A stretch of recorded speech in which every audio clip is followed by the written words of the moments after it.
ہادیو رہنما ہمارے علماء، ہو کبھی درپیش جو کوئی مسئلہ، پوچھ لیں حاضر ہوں ہم ان کی بارگاہ۔ الحمد للہ رب العالمین والصلاة والسلام علی خاتم النبیین، اما بعد فاعوذ باللہ من الشیطان الرجیم، بسم اللہ الرحمن الرحیم۔ الصلاة والسلام علیک یا رسول اللہ وعلی آلک واصحابک یا حبیب اللہ، الصلاة والسلام علیک یا نبی اللہ وعلی آلک واصحابک یا نور اللہ۔ مدنی چینل کے ناظرین، پروگرام دارالافتاء اہل سنت میں آپ کو خوش آمدید کہتے ہیں، مرحبا کہتے ہیں۔ اللہ پاک ہم سب کو دین اسلام کے احکامات سیکھ کر سمجھ کر عمل پیرا ہونے کی توفیق عطا فرمائے۔ نبی رحمت شفیع امت صلی اللہ علیہ وآلہ وسلم کا فرمان عظمت علی شان ہے، زینوا مجالسکم بالصلاۃ علیہ فإن صلاتکم علیہ نور لکم یوم القیامہ۔ اپنی مجلسوں کو، محفلوں کو مجھ پر درود پڑھ کر آراستہ کرو کہ تمہارا مجھ پر درود پڑھنا قیامت کے دن تمہارے لیے نور ہوگا۔ صلو علی الحبیب صلی اللہ تعالی علی محمد صلی اللہ علیہ وآلہ وسلم، صلاۃ و سلاما علیک یا سیدی یا رسول اللہ۔ ناظرین کرام، اس پروگرام میں بہت سے شرعی دینی سوال جواب کا یہ سیشن ہے، پروگرام ہے۔ اول تاخیر ہمارے ساتھ آپ شامل رہیں گے تو علم دین سیکھنے کو ملے گا۔ اللہ پاک ہم سب کے علم میں برکت دے، علم نافع کی دولت ہم سب کو عطا فرمائے اور ہمارے علم میں اللہ تعالیٰ اضافہ فرمائے۔ آج کے ہمارے پروگرام میں شامل ہے مفتی محمد جمیل رضا عطاری صاحب، ان کو خوش آمدید کہتے ہیں۔ کیسے مزاج گرامی آپ؟ الحمدللہ علی کل حال۔ ماشاء اللہ۔ ہمارے پاس کچھ سوالات ہیں تو ہم بڑھتے ہیں اپنے ناظرین کے ویڈیو سوالات کی طرف۔ محمد مدنی رضا عطاری، حضور میرا آپ کی بارگاہ میں یہ سوال عرض ہے کہ ایک ہی چیز کو مختلف کسٹمر کو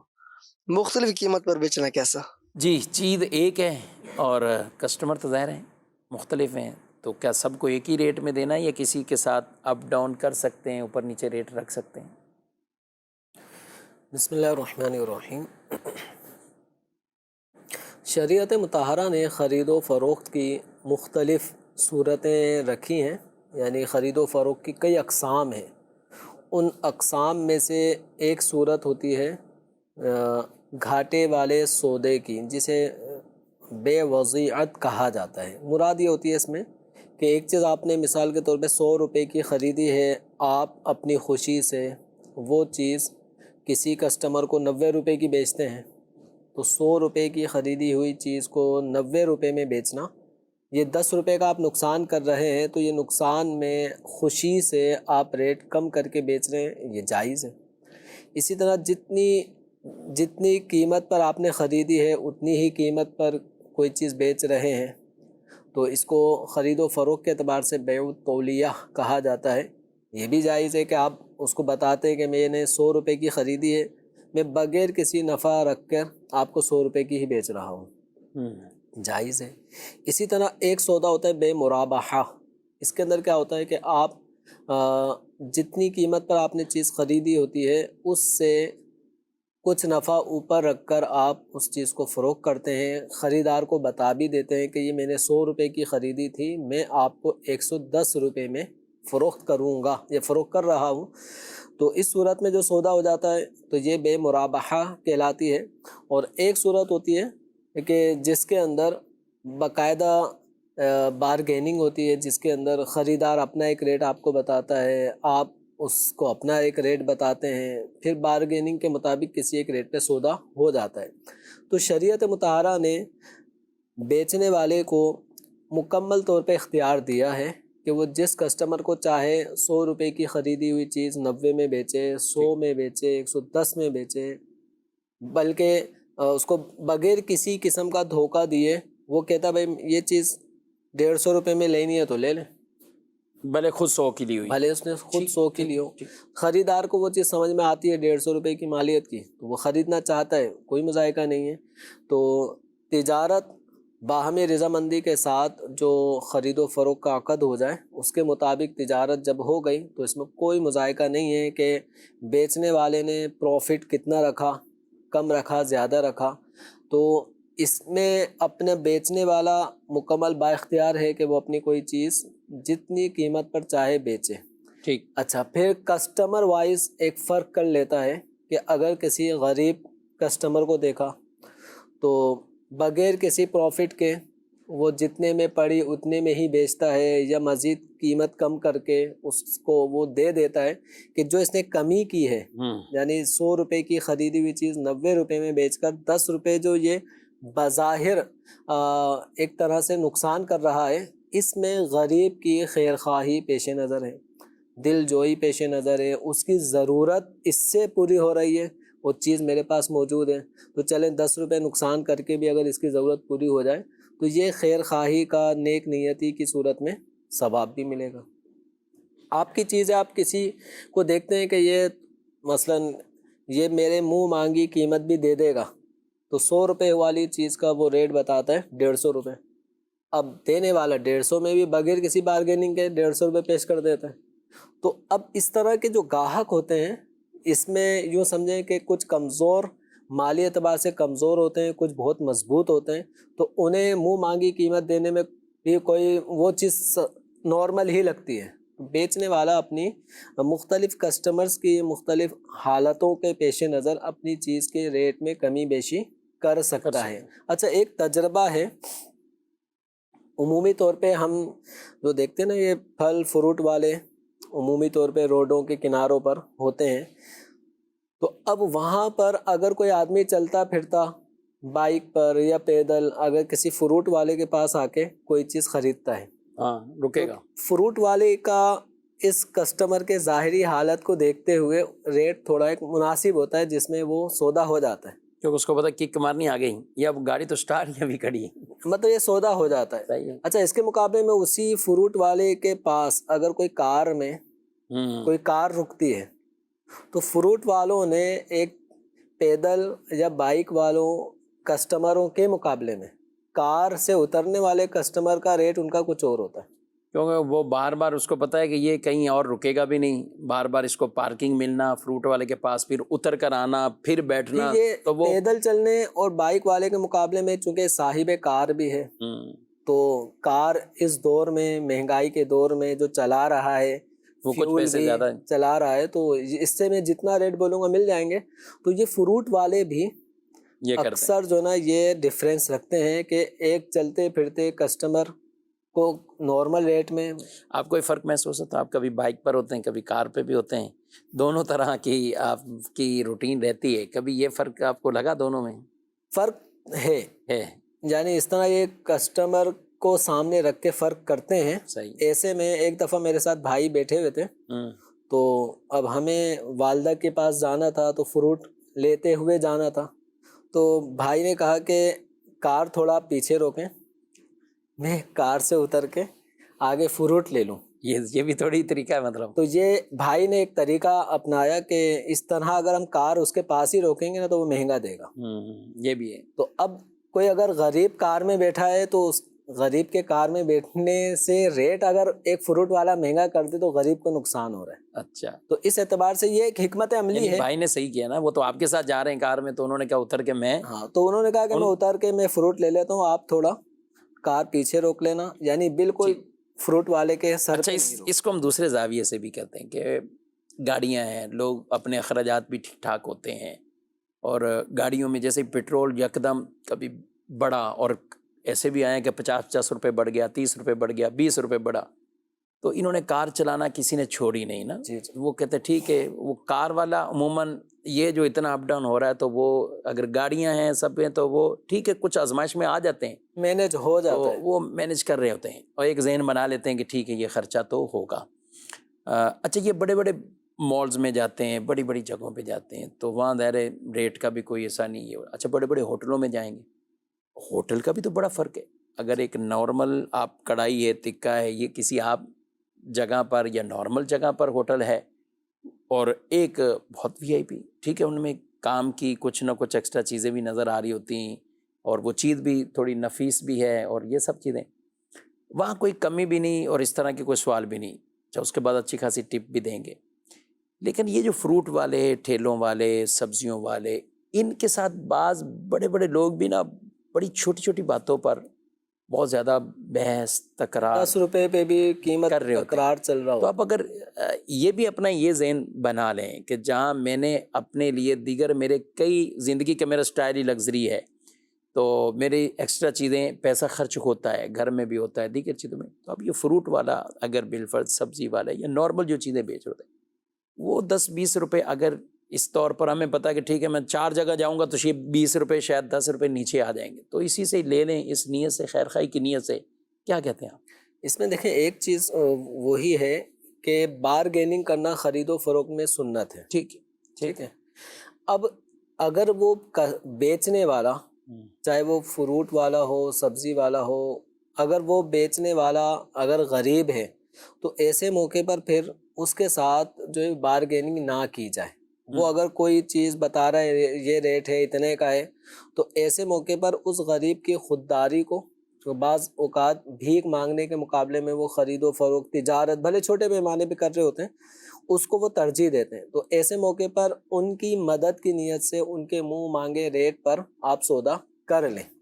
ہاں اگر کوئی امیر ہے، مالدار ہے اور دکاندار ہے، اس کے ساتھ آپ بالکل بارگیننگ کریں، ٹھیک، اس کے ساتھ بارگیننگ کرنے میں آپ ریٹ کو جتنا آپ توڑ ڈاؤن سکتے ہوتا ہیں ہے۔ اتنا آپ توڑیں، تاکہ کم سے کم میرا نفع اس کے پاس جائے، اور جو اس کے منہ مانگی قیمت میں اس کو دوں، اس کے بجائے کچھ قیمت بچا کر میں کسی غریب کی مدد کر دوں گا، ویسے ہی خیرات کر دوں گا۔ تو یوں بارگیننگ کرنا سنت، لیکن اگر کوئی مال فروخت کرنے والا غریب ہے تو اس سے بارگیننگ نہ کی جائے، بلکہ اس کو اس کی قیمت خرید جو اس نے طے کی ہے اس سے زیادہ ہی دے دیں، تو یہ بھی اچھا ہے۔ یعنی شریعت آپ ہمیں اس کی 2-3 ترغیب ہزار کا دیتا ہے۔ سامان، 1500 کا سامان لیا، 20-25 اگر اوپر بھی جا رہے ہیں تو کوئی آپ حرج دے دیں، کوئی حرج نہیں ہے۔ خیر خواہی کرتے رہنا چاہیے، اس طرح کے معاملات بھی ہمیں دیکھیں گے تو انشاءاللہ اجر و ثواب والے کام ہے۔ اور بعض چیزیں تو نیکی والی چیزیں ہوتی ہیں، تو کئی لوگ اس میں بھی ماشاءاللہ اس چیز کا خیال رکھتے ہیں کہ یہ تو میں نے خرچ ہی اللہ کی رضا کے لیے، ثواب کے لیے یہ کر رہا ہوں، تو اس میں اگر 2 پیسے اس کے پاس چلے بھی گئے تو ٹھیک ہے، اس کو فائدہ ملے گا اور دل خوش ہو جائے گا اس کا۔ تو یہ انداز بھی بہرحال اختیار ہمیں کرنا چاہیے۔ اچھا یہاں فروٹ والے یہ چھوٹے کام چھوٹا کام تو کوئی نہیں، تجارت ہی ہے کسی طور پر بھی، لیکن بظاہر اب فروٹ کا ٹھیلا ہے یا سبزی کا، تو یہ لوگوں کو بھی اس طرح کی بات نہ کریں کہ یہ ہمیں اتنے کا ملا ہے، ہمیں یہ اتنے کا پڑا ہے۔ اب جب پوچھ ہی نہیں رہا سامنے والا اور آپ خامخواہ بیان کر کے پھر یوں کر کے اس سے نفع زیادہ لینا چاہیں گے تو وہ بدگمان ہوگا آپ کے لیے، کیونکہ اس نے 4 اور بھی جگہیں دیکھی ہوئی ہیں، پتہ تو ہوتا ہے۔ تو یہ بھی ہمیں نہیں کرنا چاہیے، اور دونوں طرف کے بہرحال خیال رکھیں گے تو انشاءاللہ اس تجارت میں برکت ہوگی، جو چیز خریدی ہے اس میں برکت ہوگی، جو بیچنے والوں کو قیمت ملی ہے اس میں بھی برکت ہوگی۔ تو اصل برکت یہی ہے کہ ہم ان چیزوں سے فائدہ اٹھا لیں، تو وہ چیزیں، وہ نعمتیں ہمارے لیے برکت ہی برکت ہیں۔ اور اگر پیسہ ہے، سب کچھ ہے، لیکن اس سے کوئی ظاہری اس طرح کے فوائد حاصل نہیں ہو رہے، کمائی کر کے پیسہ لے لیا ہے، فوائد حاصل نہیں ہو رہے، تو یہ ایک طرح کی بے برکتی گویا کہ اس چیز کے اندر شامل ہو گئی ہے۔ اللہ پاک خیر والا معاملہ ہم سب کے لیے فرمائے۔ کچھ ایس ایم ایس بھی ہیں۔ جمیل صاحب سوال ہے، کیا دلہن کو ڈولی میں بٹھانا کیسا؟ ابھی بھی ہوگا کئی جگہوں پہ، اگر یہ رسم و رواج کے طور پر یہ چل رہی ہیں چیزیں، تو کیا کہتے ہیں؟ دلہن کو جو پالکی، ڈولی جو کہی جاتی ہے، اس کے اندر بٹھانا رخصتی کے موقع پر بلا شبہ اس میں کوئی حرج نہیں ہے، جائز عمل ہے، شریعت مطہرہ نے اس سے منع نہیں فرمایا۔ تو ابھی ہے کہ جو بھی اس طرح کی تقریبات کے اندر رسومات ادا کی جاتی ہیں، ان میں شرعی امور کا خیال رکھنا یہ ضروری ہے۔ خوشی کے مواقع ہوں، غمی کے مواقع ہوں، تو اس میں بے پردگی وغیرہ ان چیزوں سے مکمل طور پر اجتناب ہونا چاہیے۔ تو دلہن کو رخصتی کے موقع پر کسی پالکی میں بٹھا کر پھر رخصت کرنا، بعض اوقات تانگا استعمال کیا جاتا ہے، مختلف طریقہ کار ہیں رخصتی دلہن کے لیے بھی، یا وہ صرف بارات کے لیے کوئی لوگ کرتے ہیں؟ وہ دولہا جیسے تانگے میں آئے گا، ہاں، ایک اسپیشل قسم کا بنا ہوا ہوتا ہے، پھر واپسی رخصتی بھی اسی میں ہو رہی ہوتی ہے۔ تو اس طرح کی رسومات بلا شبہ جائز ہیں، اس میں کوئی حرج نہیں ہے، لیکن دیگر چیزوں کا خیال رکھیں کہ اس کے ساتھ ساتھ اور کوئی غیر شرعی چیزیں داخل نہ ہوں۔ گناہ والے کام نہ ہو، بالکل بھی۔ جی مزید سب آپ سے سوال ہے، کاسمیٹک مصنوعات کے استعمال اور ان کو لگا کر وضو اور نماز پڑھنے کا حکم بتا دیں۔ جی کاسمیٹکس وغیرہ یعنی میک اپ کی جو اشیاء خواتین عمومی طور پہ زیادہ استعمال کرتی ہیں، تو اس میں دو طرح کے جو اشیاء ہیں استعمال ہوتی ہیں۔ بعض ایسی ہوتی ہیں جو واٹر پروف ہوتی ہیں، یعنی اس کے لگ جانے کے بعد اب اس کے نیچے کی جو کھال ہے اس کے اوپر پانی نہیں بہتا، اور وہ میک اپ کی ایک باقاعدہ باریک سی ایک تہ ہوتی ہے جو چہرے پر آ کر لگ جاتی ہے، اور اس کی وجہ سے کیا ہوتا ہے کہ اگر پانی چہرے پہ لگتا ہے تو وہ میک اپ وہ واٹر پروف ہونے کی وجہ سے پانی کو کھال تک جانے نہیں دیتا، اور اس طرح کی چیزوں میں اگر چہرہ اسی میک اپ کے ساتھ جب دھویا جائے گا تو وضو نہیں ہوگا۔ اور اگر بعض میک اپ میں استعمال ہونے والی اشیاء ایسی ہوں کہ جن کے چہرے پہ لگنے کے بعد پانی کھال پر لگنے سے وہ رکاوٹ نہیں بنتا، صحیح۔ تو ایسے میک اپ کے استعمال سے وضو ہو جائے گا۔ عمومی طور پہ جتنا زیادہ میک اپ کا سامان اور تیاری جو ہے وہ مہنگے سے مہنگے اس تک جا رہی ہوتی ہے طریقہ کار کے مطابق، تو اشیاء بھی ایسی استعمال ہوتی ہیں کہ گھنٹوں تک وہ میک اپ لگا رہے۔ صحیح۔ کیونکہ اگر کوئی 25-30 ہزار روپے کا ایک بالفرض میک اپ ایک عورت کا ہو رہا ہے تو وہ اس میں اشیاء بھی ایسی استعمال ہوں گی جو 5-6 گھنٹے تک چلیں، اس میں پسینہ آنے سے بھی وہ میک اپ خراب نہ ہو، تو یعنی پانی کا اثر اس میں نہیں ہو رہا، جس کی وجہ سے بھی وضو نہیں ہوگا۔ لپسٹک اس طرح کی آ رہی ہیں کہ جن کی باقاعدہ تہ جم جاتی ہے کہ کھانا پینا کھانے کے بعد بھی وہ لپسٹک ہٹتی نہیں ہے، چھٹتی نہیں ہے، تو ایسے لگی ہوئی لپسٹک کہ جس کی تہ ہونٹوں پہ جمی ہے اس کے لگنے کی وجہ سے بھی وضو نہیں ہوگا۔ اور باقاعدہ اس ایسے میک اپ کو چھڑانے کے لیے بھی خواتین کو محنت بھی زیادہ کرنی پڑتی ہے، وہ 1-2 دفعہ صابن لگانے سے وہ میک اپ ختم نہیں ہوگا، اس کے لیے بھی باقاعدہ کافی حد تک بھی چہرے کو یہ خواتین رگڑتی ہیں تاکہ وہ اس میک اپ کا اثر اب ختم ہو، اب نارمل چہرہ ہو جائے۔ تو اس لیے اس طرح کے میک اپ کرنے سے پہلے اس چیز کا خیال رکھا جائے کہ وضو میں رکاوٹ پیدا کرنے والے میک اپ نہ ہوں۔ اگر ایسی کوئی چیز لگائی ہے تو پھر پہلے سے وضو ہو، اور اس دوران جو اس تقریب کے دوران جو نمازیں آئیں گی ان نمازوں کو بھی ادا وقت پر کرنا ہے، کوئی نماز قضا نہ ہو۔ اور بالفرض رات میں جب واپسی ہوگی تو رات اس وقت جیسے عشاء کا وقت کافی طویل ہوتا ہے، تو اس اعتبار سے گھر آ کر پھر باقاعدہ میک اپ چھڑا کر اور بالکل صحیح طریقے سے وضو کر سکتی ہیں، تو پھر اس طرح کا میک اپ کرنے کی اجازت ہوگی جس میں وضو کرنے سے پہلے اس کو زائل کر دیا گیا ہو، ہٹا لیا گیا ہو۔ ٹھیک۔ سوال ہے کہ نکاح نامے میں لڑکا یا لڑکی کی عمر یہ کم یا زیادہ کروا سکتے ہیں؟ عام طور پہ تو کم کرواتے ہیں، زیادہ بھی ہو سکتا ہے، بعض اوقات ایسا ہو کہ جو ایک لمٹ قانونی طور پر کہ زیادہ عمر کم نہ ہو تو وہ عمر لکھوا دی، تو یوں زیادہ بھی بات کروا لیتے ہوں گے۔ بہرحال کیا ہونا کیا چاہیے؟ اصل چیز تو یہ ہے کہ حق بات کو نہ چھپایا جائے، ٹھیک۔ جو عمر ہو اتنی ہی عمر ہونی چاہیے۔ اب یہ بعض اوقات یہ لوگ اپنی چال بازیاں کرتے ہوئے حرکتیں یوں کر لیتے ہیں، لیکن اس طرح کرنے سے حقیقت چھپتی نہیں ہے۔ اب مثلا کسی لڑکی کی عمر مثال کے طور پہ 18 سال نہیں ہے اور اس کی عمر 16 سال ہے، اب اس کو 18 سال لکھوا دیا اور اس کی ڈیٹ آف برتھ بھی آگے مطلب 2 سال پیچھے کی لکھوا کے اس کو آج کی موجودہ تاریخ کے مطابق 18 سال بتا دیا، لکھوا دیا۔ اب عمومی طور پہ ہوتا ہے کیا ہے کہ بے فام ہوتا ہے، اس بے فام میں باقاعدہ اس دلہن کے یا اس دولہے کے اور بھی چھوٹے بڑے بہن بھائیوں کی عمریں بھی لکھی ہوئی ہوتی ہیں، بے فام میں سب کا اندراج ہوتا ہے۔ وہاں پہ آ کے وہ راز کھل جاتا ہے کہ اس کی عمر تو اتنی نہیں ہے، اس کے یہ اس سے پہلے تو اس کا جو بڑا بھائی ہے وہی مثال کے طور پہ ابھی 17 سال کا ہے، یہ چھوٹی بہن 18 سال کی کیسے ہو گئی؟ تو بے فام میں بعض اوقات یہ اپنی مرضی سے جو عمریں لکھوا دیتے ہیں نا، یہ آگے جا کے کہیں نہ کہیں پھنستے ہیں، اور آزمائش بھی اچھی خاصی ہوتی ہے۔ اچھا اب کام میں ہوتا ہے، لیکن پہلے کہ یہ کہنے کہ ابھی جن کی عمریں 45 سال 50 سال ہیں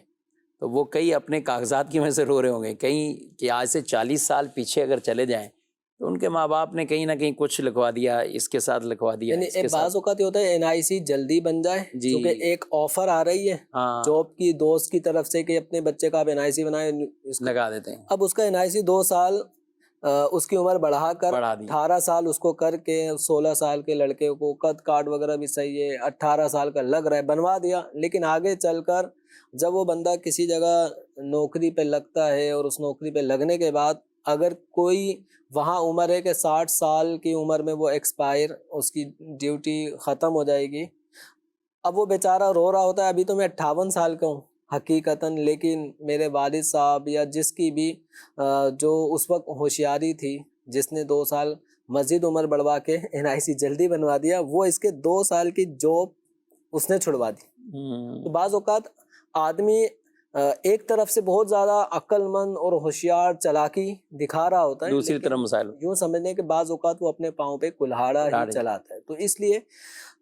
جو ہے جیسا ہے اس کی بنیاد پر ہی حقیقت کو واضح کرنا چاہیے، اس میں کسی قسم کی ملمہ سازی کرنا، دھوکے بازی کرنا، یہ آدمی کو دنیا میں بھی بہت سارے معاملات میں وہ پھنسا دیتا ہے۔ حقیقت چھپتی نہیں ہے، آج نہیں کل سامنے آ جاتی ہے، اور اس وقت پھر رسوائی کا بھی سامنا کرنا پڑتا ہے۔ تو بعض اوقات ایسا بھی ہوتا ہے کہ دلہن کی عمر جب پوچھی جا رہی ہوتی ہے، بالخصوص جو نکاح کا موقع ہوتا ہے، تو اس وقت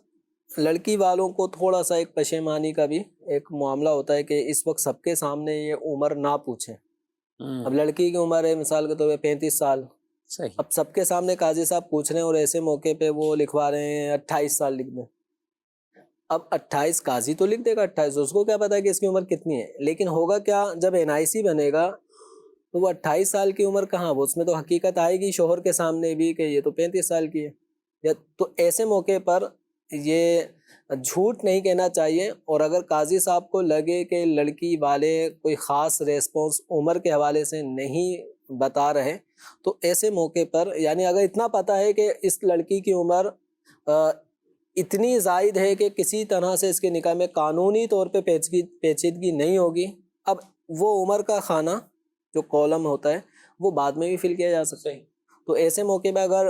یہ سوال کرنے سے لڑکی والوں کو آزمائش کا سامنا ہے تو یہ سوال پھر نہ کیا جائے، یہ بعد میں بھی اس کالم کو فل کیا جا سکتا ہے، جو درست تاریخ ہو اس کو لکھا جا سکتا ہے۔ یہ معاملہ دھوکہ دہی میں بھی ناجائز کے زمرے میں کہ جب یہ تو چلیں ایک آپ نے بات بتا دی، اور وہ عموماً دونوں کو پتہ ہی ہوتی کہ عمر کتنی ہے، یہاں نہ پوچھیں۔ جہاں پہ چونکہ بہت سارے لوگ کھڑے ہوتے ہیں نا، تو کئی لوگ طلاق یافتہ بیوہ یا اس طرح کے معاملات میں بھی یہ کہتے ہیں کہ آپ یہ چیز ہم وہاں نہ پوچھی جائے آپ سے، لیکن ان سے یہ سوال تو بنتا ہے کہ آپ جہاں نکاح کر رہے ہیں کیا ان کو بھی پتہ ہے کہ نہیں پتہ؟ اگر ان کو یہ پتہ نہیں ہے کہ طلاق یافتہ یا بیوہ یا عمر کے اعتبار سے، تو یہ بعد میں بھی ناظرین کرام پھر اپنے آپ پر ایک جھگڑا لینے والی باتیں ہیں، اور نظام یعنی آگے زندگی کے میں کئی طرح کے رکھنے ڈل جائیں گے اسی حوالے سے کہ اگر ان سے بھی آپ نے دھوکہ کیا ہے، ٹھیک ہے، اگر ان سے دھوکہ نہیں ہے اور وہاں اس مجلس نکاح میں اس چیز کا ذکر نہیں کرتے، ٹھیک ہے، جو بھی امام صاحب ہیں قاضی صاحب ان کو آپ نے بتا دیا تو اس میں کوئی حرج والی بات نہیں، لیکن یہاں دھوکے کا پہلو آئے گا، عمر کے اعتبار سے ہو یا کواری اور طلاق یافتہ کے اعتبار سے، تو یہ دھوکہ نہ دیا جائے۔ اس میں جو متعلقہ طلاق یافتہ ہے اسے کواری کے طور پر یعنی غیر شادی شدہ یا اس طور پر یا غیر نکاح والی کے طور پر شو کرنا یہ ٹھیک نہیں ہے، یہ بھی ایک دھوکے کے زمرے میں جاتا ہے۔ یعنی جن کے ساتھ آپ نکاح کر رہے ہیں، ٹھیک ہے، پورے مجمع میں اعلان کرنا بھی کوئی ضروری نہیں ہے، کیا پورے مجمع دونوں فریقین میں پتہ چل گیا، لڑکے والوں کو بھی پتہ ہے لڑکی والوں کو پتہ۔ اچھا، یہ صرف لڑکی کے اعتبار سے ہم بات نہیں کر رہے، لڑکے کے اعتبار سے بھی، یہ بھی تو دوسری شادی کہ پہلی شادی طلاق ہوگی، ٹوٹ گیا، کچھ بھی ہو گیا، تو اب یہ معاملہ تو وہ بتائے وہاں پہ کہ یہ دھوکہ یہاں بھی یہ بھی نہ دے، اور پہلی رہتے ہوئے آگے دوسری کی طرف بڑھے، تو قانونی پیچیدگیاں بھی جو ہیں سو ہیں، لیکن ساتھ ساتھ یہاں بھی مسائل بعض اوقات ہو جاتے ہیں کہ ان کو بتایا ہی نہیں، اور 6 مہینے بعد چیزیں جب شو کر رہے ہوتے ہیں تو پھر دونوں میں لڑائیاں ہو رہی ہیں۔ جہاں شریعت نے رخصتیں دی ہیں ٹھیک ہے، وہ بھی پہلو اپنی جگہ ہیں، جہاں قانونی پیچیدگیاں ہیں ان کا بھی خیال رکھا جائے، اور وہ چیزیں کہ جو سامنے والے دھوکہ شمار کرتے ہیں اور بعد میں اس بنیاد پر لڑائی جھگڑے ہوتے ہیں، تو ان سے بھی مسلمان کو اپنے آپ کو بچانا چاہیے۔ جی مزید سوال۔ میرا نام سید محمد انوار حسین گیلانی ہے، میں بہاولپور سے بات کر رہا ہوں۔ میرا مفتی صاحب کی بارگاہ میں یہ سوال عرض ہے کہ میں نے صدقے اور خیرات کی نیت کی تھی، اب وہ میں بھول کر صدقے اور خیرات کے پیسے خرچ کر دیے ہیں، اب میں اور پیسوں سے صدقہ اور خیرات کر سکتا ہوں؟ جزاک اللہ خیرہ۔ اب ان سید صاحب کی آواز سے کچھ واضح نہیں ہو رہا کہ یہ ابھی بالغ ہوئے ہیں یا نابالغ ہیں۔ اگر نابالغ ہیں تو نابالغ کے اوپر اس طرح کی جو منتیں نظر ہوتی ہیں جو وہ مان لے تو وہ لازم نہیں ہوتی، اور اسی طرح وہ اپنے مال کو صدقہ و خیرات کرنا چاہے تو اس سے بھی اس کو منع کیا گیا ہے کہ اپنا مال صدقہ میں نہ دے، اور جس کو مال تحفتاً صدقہ مل رہا ہے اس کو اگر پتہ ہے کہ اس نابالغ کا مال ہے تو اس کے لیے لینا بھی جائز نہیں۔ ہاں اگر یہ بالغ ہیں سید صاحب اور انہوں نے منت مانی کہ میں یہ رقم اللہ کی راہ میں خرچ کروں گا اور ضرورتاً کسی اور کام میں خرچ کر دی، تو اب ان کے اوپر وہ منت جو انہوں نے مانی تھی اس کے مطابق رقم کا خرچ کرنا راہ خدا میں لازم تھا۔ اب وہ ذاتی کام میں خرچ ہو گئی تو اب اس کی وہ قضا کرے۔ تو جتنا مال اللہ کی راہ میں خرچ کرنے کی نیت کی تھی اور وہ اپنے ضروری کام میں صرف ہو گئی تو اب اتنا ہی مال اللہ تعالیٰ کی راہ میں یہ دوسرا مال جو ہے وہ خرچ کریں تاکہ اپنی منت کو پورا کر دیں۔ اچھا انہوں نے کہا نیت کی تھی، یعنی ٹھیک ہے منت کے بھی آپ نے احکامات بیان دی، نیت کی تھی، اب نیت چاہے بالغ کرے یا نابالغ کرے، نابالغ ظاہر ہے اپنے مال سے خرچ نہیں کرے گا وہ، اور اب کسی بالغ شخص نے بھی بعض اوقات کئیوں کے ذہنوں میں ہوتا ہے کوئی نیت ہوتی کہ میں یہ کروں گا اس طرح میں کر لوں، تو صرف نیت سے ہی وہ چیز اس پہ لازم ہو جائے گی؟ ایک دل میں ہی چل رہا ہے کہ نوکری پکی ہو گئی، 50,000 روپے سیلری ملے گی تو پہلی تنخواہ سے 10,000 روپے دے دوں گا، کہیں خرچ کروں گا، 5,000 روپے خرچ کروں گا، یا نیت ہی یہ کر لے کہ ہر سیلری سے 1,000 روپے میں دیتا رہوں گا، ایک اس کی نیت دل میں چل رہی، منت نہیں ہے، تو اس کو کیا کہیں؟ یہ جو نیکی کے کام کی نیت آدمی نے کی ہے اب وہ چاہے بالغ ہو یا نابالغ، تو نیت کرنے کی وجہ سے اب اس کام کا کرنا اس پہ لازم اور ضروری نہیں ہوا۔ تو جیسے آپ نے کہا کہ اگر سیلری آئے گی پہلی سیلری اس کا میں 5,000 یا 10,000 روپے اللہ کی راہ میں دوں گا، یہ اس کے دل میں ایک نیک خیال ہے اور اس نے ٹھان لیا ہے دل ہی دل میں، زبان سے کوئی ایسی منت کے الفاظ نہیں کہے، تو اب یہ برسر روزگار ہوا، سیلری آئی، اب یہ نہیں دے رہا تو یہ گناہ گار نہیں ہوا۔ لیکن مسلمانوں کو چاہیے کہ جس نیک کام کی اس نے نیت کی ہے اس نیت کے مطابق اسے پختہ نیت کے مطابق جو ثواب ملنا تھا وہ ملا، لیکن جب وہ اپنی اس نیت کے مطابق اس نیکی کو کر لیتا ہے تو پھر اس آدمی کو اس کا اجر و ثواب بڑھا کر دیا جاتا ہے، نیت کا بھی ثواب اور نیت کے ساتھ اس کو عملی جامہ پہنانے کا بھی آدمی کو ثواب ملتا ہے، اور اس ثواب کے اندر پھر راہ خدا میں دینے میں پھر مزید جتنی خلوص نیت ہوگی اتنی خلوص و نیت کی وجہ سے اس کے اجر و ثواب کے میں اضافہ بھی ہوگا، تو 700 گنا تک بھی آدمی کو اضافہ اس کے نیک عمل کا دیا جاتا ہے، 10 گنا بھی دیا جاتا ہے، 700 درجے بڑھا کر بھی اس کا اجر و ثواب دیا جاتا ہے۔ یہ بھی وعدہ الگ ہے کہ اللہ تعالیٰ جس کے لیے چاہے اور زیادہ بڑھا سکتا ہے، تو اس لیے جو رائے خدا میں کچھ مال خرچ کرنے کی نیک نیت آپ نے کی تھی، اب جب وقت آ گیا اس نیت کے مطابق عمل کرنے کا تو پیچھے نہیں ہٹنا چاہیے، اس عمل کو کر گزریں، تو اس کا فائدہ یہ ہوگا کہ جس نیک کام کا آدمی ارادہ کرتا رہے گا تو اس کے مطابق عمل کرنے کی عادت پڑتی رہے گی، ورنہ یہ اپنے آپ کے ساتھ ہی آدمی کی یعنی کہ نیت کر لو، جب وہ کام ہو جائے کہ قریب ہو جائے، اب بندہ پھر عمل نہیں کر رہا، تو اس طرح سے اگر یہ جو عادت پڑ گئی نا کہ نیت کرتے ہیں پھر جب وقت آتا ہے عمل کا عمل نہیں کر رہے، یہ پھر ایک مذموم وصف ہے کہ آپ نے اچھی نیت کرنے کے بعد پھر اس پہ عمل نہیں کیا، ٹھیک ہے گناہ نہیں ہوا لیکن یہ پیچھے ہٹنے والا کام یہ آپ کو بہت سارے معاملات میں آپ کو پیچھے ہی لے جائے گا. پھر اس کا نتیجہ کیا نکلے گا؟ جو کام کرنا فرض بھی ہوگا، واجب ہوگا، تو چونکہ عمل کرنے کی عادت نہیں پڑی، تو عادت نہ پڑنے کی وجہ سے پھر آدمی فرائض واجبات میں بھی کوتاہی کرنے لگ جاتا ہے. تو جو اللہ سے کیے گئے عہد ہیں ناظرین کرام، ان کا ہمیں ضرور خیال رکھنا ہے. ہمیں تو اللہ نے ان وعدوں کو بھی پورا کرنے کا فرمایا ہے، ان نیتوں کو بھی پورا کرنے کا کہا ہے جو ہم عام معاشرے میں لوگوں کے ساتھ رکھتے ہیں. اور وہ جو عہد اللہ کے ساتھ کیے ہیں وہ کوئی نہیں جانتا، وہ اپنے دل ہی دل میں، وہ یا زبان سے کیے ہیں تو ظاہر ہے پھر اس کے احکامات اور مزید ہو جائیں گے. تو یہ جو اللہ سے ایک عہد کر لیے، نیتیں کر لی رب کی بارگاہ میں، اسے کر گزریے، انشاءاللہ برکت ہی برکت ملے گی. مزید سوال. دارالفتہ اہل سنت میں مفتی صاحب سے سوال عرض ہے کہ اگر امام کو رکوع میں پایا تو نماز میں کس طرح شامل ہوں گے؟ کیا ایک بار رکوع کی تسبیح پڑھنا ضروری ہے؟ یہ ذرا ڈیٹیل سمجھا دیں. امام صاحب اگر رکوع میں ہیں اور کوئی شخص آتا ہے اور وہ تکبیر تحریمہ کہہ کے مزید ایک دفعہ اور تکبیر کہہ کے رکوع میں چلے جاتا ہے تو دوبارہ تکبیر کہنا یہ سنت ہے. تو پہلی تکبیر تحریمہ یہ فرض ہے، ضروری ہے. تو تکبیر تحریمہ کہہ کے پھر رکوع کی تکبیر کہہ کے آپ رکوع میں چلے گئے. اب رکوع کی جو تسبیح ہے سبحان ربی العظیم، وہ ایک دفعہ نہیں کہہ پائے تھے کہ امام صاحب نے سمیع اللہ لمن حمیدہ کہہ کے اپنا سر اٹھا لیا، تو یہ ایک مرتبہ تسبیح پڑھنا ضروری نہیں تھا رکوع ملنے کے لیے. ایسا نہیں کہ آپ نے تسبیح ابھی شروع کی تھی اور امام صاحب نے سر اٹھا لیا تو آپ کا رکوع نکل گیا، ایسا نہیں ہے. صحیح. اس میں اتنا ضروری ہے کہ امام صاحب رکوع میں ہیں. صحیح. اور رکوع جس چیز کا نام ہے وہ یہ ہے کہ آدمی اتنا جھکے کہ اس کے دونوں ہاتھ پھیلانے کی وجہ سے گھٹنوں تک لگ جائیں. تو یہ کمر کا سیدھا ہونا یہ سنت ہے، لیکن اس سے پہلے بھی ایک کمر میں خم آتا ہے، اور اگر آدمی ہاتھ پھیلائے تو وہ گھٹنوں تک لگ جائیں. اتنا لگ جانے والی پوزیشن یہ بھی رکوع کی ہے، اور اتنا جھکنا تو رکوع کے لیے فرض ہے. تو اب اگر امام صاحب سنت کے مطابق ان کی کمر سیدھی تھی اور مقتدی ابھی رکوع میں داخل ہو چکا ہے، یعنی اس کے ہاتھ گھٹنوں تک لگ گئے، وہ اتنا جھکا کہ اس کے ہاتھ گھٹنوں تک لگ گئے، اور امام صاحب ابھی رکوع ہی کی پوزیشن میں ہیں، بس یہ آیا ہے اور اس کے آتے ہی امام صاحب رکوع کی پوزیشن سے قیام کی طرف منتقل ہو گئے.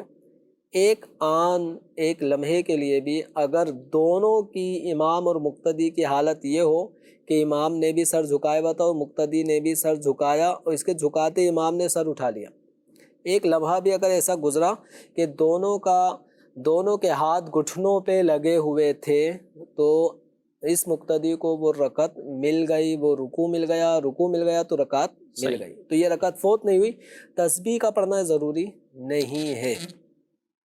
اچھا، اس میں کچھ جمیل صاحب جو رکوع میں ملتے ہیں ان کے لیے اگر ہم بات کریں تو جو شروع کا ایک قیام ہوتا ہے، یعنی آپ آئیں نماز میں، امام صاحب رکوع میں، تو لوگوں کو جلدی بہت ہوتی. بعض تو ایسا ہوتا ہے کہ ان کا بس چلے تو وہ پیچھے سے کوئی رکوع کی ایسی کیفیت میں آ کے نا صف میں شامل ہو جائیں. اور اچھا اب وہ ایک ٹھہراؤ کے ساتھ تکبیر کہنا، ٹھہرنا، یعنی کیا ہونا چاہیے؟ کیونکہ اس وقت دوڑ رہے ہوتے ہیں یا چل امام رہے، صاحب کا کچھ پتہ نہیں ہے کب وہ سر اٹھا لیں. ہاں کوئی زیادہ محتاط ہوتے ہیں تو وہ ساتھ ساتھ امام کو بھی دیکھتے ہوئے تو جا رہے ہوتے ہیں، اور جیسے ہی اللہ اکبر کیا اور ایسے ہی تھوڑا سا وہ کیا تو امام صاحب نے سر اٹھا لی. اب اس میں کیا تکبیر تحریمہ اور وہ جو قیام کا فرض ہے اس میں بھی کبھی غلطی باقی ہو سکتی؟ اس میں یہ ہے کہ تکبیر تحریمہ کھڑے ہونے کی حالت میں کہہ لی اللہ اکبر، تو اسی تکبیر تحریمہ کھڑے ہونے کی حالت میں کہنے سے تکبیر تحریمہ کا فرض بھی ادا ہوا اور قیام کا فرض بھی ادا ہو گیا. اب یہاں رکنے کی ضرورت نہیں ہے. اب آپ رکوع کے لیے تکبیر کہہ لیں اللہ اکبر، تو اس طرح کچھ دیر قیام کرنا، رکنا یہ ضروری نہیں ہے. تکبیر تحریمہ کہہ لی اور متصلاً فوراً بعد آپ رکوع کے لیے تکبیر کہتے ہوئے رکوع میں جھک جائیں، تو آپ کو امام صاحب بھی اگر رکوع میں مل گئے تو آپ کی وہ رکعت مل جائے گی. البتہ بعض لوگ یہ کرتے ہیں کہ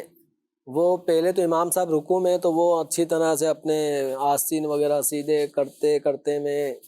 یہ اتنا ٹائم گزار دیتے ہیں کہ امام صاحب سمیع اللہ لمن حمیدہ کہہ کے رکوع سے اٹھ جاتے ہیں، یہ صف میں کھڑے ہونے کے باوجود اپنی ایک رکعت کو ضائع کر دیتے ہیں۔ اس لیے ایسا نہیں کرنا چاہیے۔ یہ اچھا نیتیں کرنی ہے تو بعض اوقات صف میں کھڑے ہو کے پہلے وہ نیت کرتے ہیں، نیت کرتا ہوں 4 رکعت فرض ظہر پیچھے اس امام کے، پتہ چلا اس میں غلطی ہو گئی، 4 فرض کی جگہ 3 نکل گیا، تو اب وہ اس کو صحیح کرنا شروع کر دیتے ہیں۔ فرض کی یعنی یہ جگہ اردو والی سنت نکل نیت گیا۔ اگر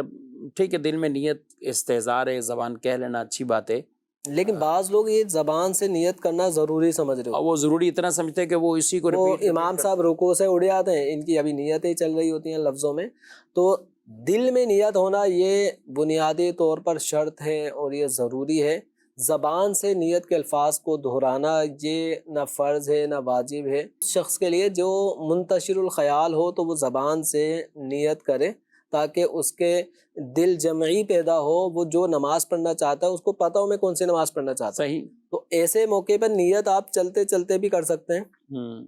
دل میں پختہ ارادہ کر لیا، زبان سے بھی دہرانا چاہتے ہیں تو گیپ ہوتا ہے صفوں میں آنے تک، آپ اس دوران نیت کر لیں کہ میں اب جو 4 رکعت فرض امام کے پیچھے پڑھوں گا۔ جب آپ اپنے اس مقام پر آ گئے جہاں نماز شروع کرنی ہے، اب یہاں کھڑے کھڑے نیت کے الفاظ نہ دہرائیں، بس اب آپ کا کام ہونا چاہیے تکبیر تحریمہ کہیں اللہ اکبر اور پھر اگلی ہی تکبیر کہہ کے رکوع میں چلے جائیں۔ یعنی اطمینان سے تکبیر کہنی کہ یوں جھکتے جھکتے ہی بس یا زبان سے اللہ اکبر نکلا ہی نہیں ہے اور آپ رکوع میں چلے جائیں، یہ بھی نہ ہو، یعنی ایسا بھی نہ ہو کہ آپ نے اللہ اکبر ہاں یعنی تکبیر تحریمہ اس انداز سے کہی کہ رکوع میں جا کے ختم ہو رہی ہے تو نماز ہی شروع نہیں ہوئی۔ اور یا تکبیر تحریمہ کہی نہیں کہ آپ کے کانوں نے آواز ہی نہیں سنی۔ ہاں بعض اوقات بالکل وہ اپنے لبہائے مبارکہ کو جنبش ہی نہیں دیتے، ہاں ایک تعداد مطلب کتنی بڑی مطلب غلطی۔ ہونٹ بند رہتے ہیں، تکبیر بھی ہو گئی، دل ہی دل میں سبحانک اللہم بھی پڑھ لی، سورہ فاتحہ بھی پڑھ لی۔ بعض لوگوں کو دیکھا گیا ہے کہ وہ اتحیات میں بھی ان کے ہونٹ بالکل بند، قیام میں اپنی ذاتی الگ سے نماز پڑھے تب بھی ہونٹ ان کے بالکل بند ہوئے ہوتے ہیں، کچھ بھی زبان نہیں ہل رہی ہوتی۔ تو یاد رکھیں نماز کے فرائض میں سے ایک فرض قراءت بھی ہے، اور قراءت کا معنی یہ ہے کہ قرآن پاک کو درست تلفظ کے ساتھ مخارج کے ساتھ اس طرح ادا کیا جائے کہ جو آپ پڑھ رہے ہوں آپ کے کانوں تک آواز آئے، اتنی آواز سے پڑھنا کہلائے گا۔ اگر کوئی شور و غل نہ ہو تو اتنی آواز سے آپ کا پڑھنا یہ پڑھنا کہلائے گا کہ آپ کے کانوں تک آپ کی اپنی آواز آ رہی ہو، اور اگر آپ نے اتنی بھی آواز نہیں نکالی تو قراءت پڑھنا نہیں کہلایا، اور جب قراءت نہیں ہوئی تو آپ کا یہ فرض رہ گیا، ادا نہیں ہوا۔ فرض رہنے سے چھٹ جانے سے نماز نہیں ہوتی، تو لہذا اتنی آواز نکالنی چاہیے تاکہ اپنے کانوں تک آواز پہنچے۔ اور اگر بالفرض شور و غل ہے، کہیں مشینیں چل رہی ہیں، فیکٹری میں آپ نماز پڑھ رہے ہیں یا مسجد فیکٹری کے قریب ہے اور وہاں مشینیں چلنے کی اتنی تیز آواز آ رہی ہے کہ آپ کو اپنی آواز سنائی نہیں دے رہی، لیکن آپ اتنی آواز سے ضرور پڑھ رہے ہیں کہ اگر یہ مشینیں بالفرض بند ہو جائیں تو آپ کو اپنے پڑھے ہوئے جو حروف کی ادائیگی آپ کر رہے ہیں آپ اپنی کانوں سے آواز سن لیں۔ بس اتنا اگر آپ پڑھ رہے ہیں، اب بھلے شور و غل ہو رہا ہے، اس شور و غل میں آپ کو اپنی قرات کی آواز نہیں آ رہی، بلکہ بسا اوقات امام صاحب بلند آواز سے بھی تلاوت کرتے ہیں، اطراف میں اتنا شور ہوتا ہے کہ امام صاحب کی تلاوت کی آواز بھی ہمیں نہیں آ رہی ہوتی۔ مائک بھی لگے ہوئے ہیں جو مسجدیں جن میں مارکیٹ ہے یا باہر روڈ ہے، مین روڈ، کئی ہماری مسجدیں ہیں جو جن کے سامنے سے روڈ جا رہا ہو یا سائڈ پر یا اس طرف، ہم بابری چوک گرو مندر کنز ایمان مسجد ہے، ہم مین اس پہ میں ایک دن ایسے ہی سوچ رہا تھا کہ کئی مساجد ایسی ہیں۔ اچھا میری خود مسجد میں جہاں امامت کرتا ہوں چونکہ مارکیٹ میں ہی ہے جی، لیکن وہ مسجد بڑی ہے اور محراب تک سامنے جو بھی کام ہو رہے ہوتے ہیں تو وہ شور شرابہ آتا ہے، کبھی نہیں بھی آتا، لیکن ایک ہے کہ آتا ہے۔ اور باہر تو بائکیں ہیں وہ بھی چیک کر رہے ہوتے ہیں، چیک کر رہے تھے، وہ بھی ٹھیک ٹھاک۔ لیکن جب کبھی ایسی مسجد میں جاتا ہوں کہ جن کی مسجد کا محراب یا مسجد کے صفیں متصلاً روڈ سے ہیں تو وہاں اور زیادہ شور ہوتا ہے، اور آپ کو ہر نماز میں کوئی نہ کوئی ایمبولینس، ایسی جگہ پہ ہے تو کوئی ایمبولینس بھی جا رہی ہے تو کوئی یہ ہے، تو کافی شور، یہ مائک کی گویا کہ کہیں کہ آواز وہ بھی کم پڑ گئی، اتنا وہ شور۔ اور ٹریفک تھوڑا سا جام ہوا تو پھر گاڑیوں کے شور کو ساتھ ساتھ ہارن بجنا شروع ہوئے تھے، وہ اس کے ایک اضافی یہ ناظرین ویسے ضمن گفتگو کی ہے، ہمیں ان چیزوں کا تھوڑا سا خیال کر لیں، اپنے محلوں میں بھی دیکھ لیں، محلوں میں بھی ظاہر ہے بچے بائکیں چلاتے ہیں، یہ چیزیں جہاں پتہ ہے مسجد ہے تو اس کے تھوڑے تقدس کا خیال رکھیں، وہاں پہ تھوڑے ان چیزوں کے، اور یہ تو ایک المیہ ہو گیا ہے کہ مساجد کے باہر بھی جگہ بچوں کو مل جائے تو وہ وہاں کرکٹ کھیلنا شروع کر دیں، کچھ اور چیزیں شروع کر دیں۔ اگر ہم مارکیٹ کی بات کر رہے ہیں تو محلوں میں جائیں تو یہاں یہ چیزیں بھی ہیں۔ پھر آگے جیسے مقدس دن آ جاتے ہیں بطور خاص کہیں رمضان کا مہینہ ہے، عبادات کے اندر لوگوں کے توجہ زیادہ جاتی،